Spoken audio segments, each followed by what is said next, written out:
How to uninstall Zelle app from your iPhone or mobile devices. Are you guys facing issues to download or delete the Zelle app from your Android device? If that's so, then this video might help you out. Without further ado, let's dive into the video.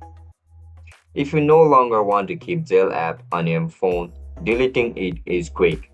On Android, go to your home screen or app setting. Once you enter the app setting, then press and hold the Zelle app icon.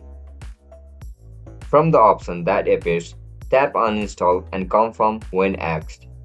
On iPhone, simply press and hold the Zelle app icon until a menu shows, then tap the Remove app followed by Delete app to confirm. Once deleted, Zelle will be removed from your device. But don't worry, your account details will stay linked to your bank and you can always reinstall the app later if you need it.